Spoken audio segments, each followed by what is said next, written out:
All right, we are back in Salt Lake City, and we want to bring in the former U.S. ambassador to Germany and the former acting director of national intelligence, Ric Grenell. Rick, good to have you with us tonight.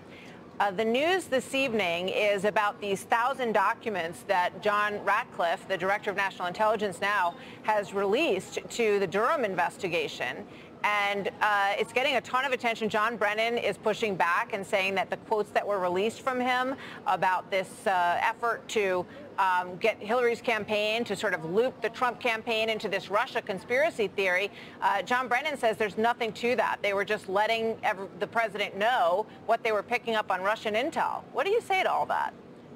Well, if John Brennan is so certain, why doesn't he come down on the side of transparency? Look, we've had a lot of people, Susan Rice, James Comey, Brennan, a whole bunch of people scrambling, doing everything they can to not have transparency. Transparency isn't political, Martha.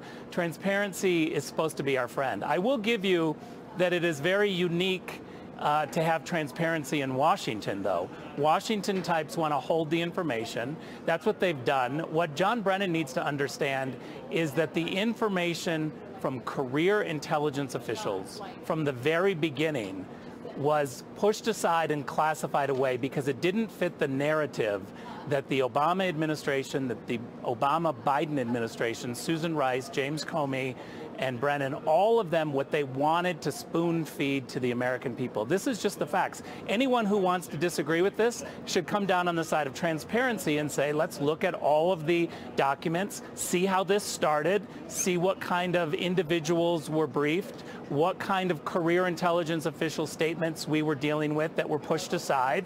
Let's have a full, transparent look at this situation. I think that after so many years of hearing Washington politicians and the insiders spoon feed the American people misinformation, we need to go back to the beginning and be transparent. What are you afraid of? Well, speaking of transparency, you were acting DNI. You released some documents. This DNI is doing the same, following the president's orders to declassify documents. But, Rick, there's a lot of frustration, not just Democrats who are blowing this off and saying it's 28 days before an election, but also from Republicans up on the Hill who say the FBI and CIA have been slow-walking things. They don't know where the Durham report is. And, again, you're 28 days from an election. There's a lot of frustration here. Yeah, I take the point, but let's remove the 28 days because the most important part of this is not the election. The most important part is making sure that our government, our U.S. government, the greatest country in the whole world, does not weaponize the power that they have. Individuals weaponize it against their political enemies. Look, I've spent 11 years at the State Department. When these types of things happen, we condemn them. We call out opposition parties in other countries who try to do things like this. This was not a peaceful transition of power. They went after candidate Trump. They went after newly elected Donald Trump, the president-elect, his entire team. It's pretty clear. I go back to the fact that there is a lot of foot dragging from Washington, D.C. types.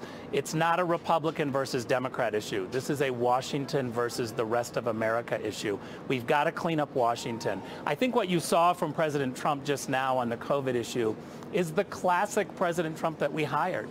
Here is somebody who doesn't, talk about filing some sort of piece of legislation or co-sponsoring a bill, which is what Joe Biden talks about what he did when asked about his accomplishments.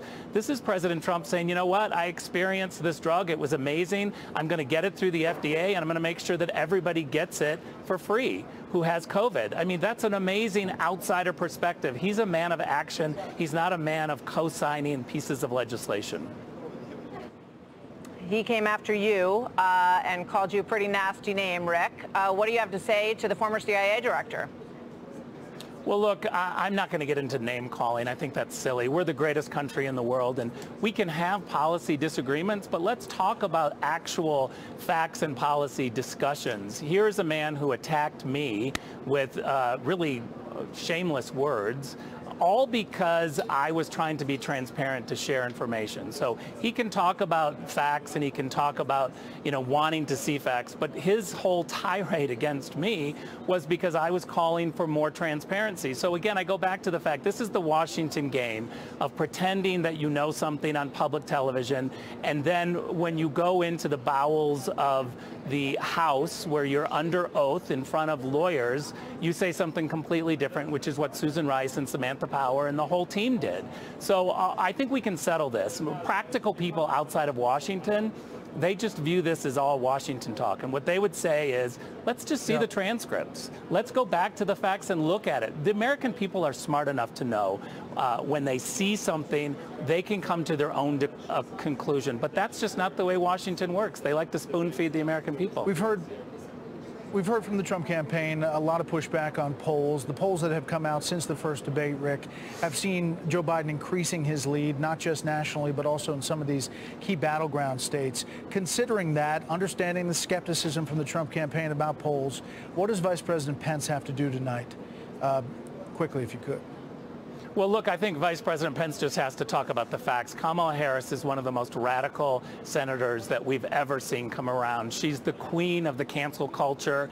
She has said that she had compared immigration officials, ICE officials, to the KKK.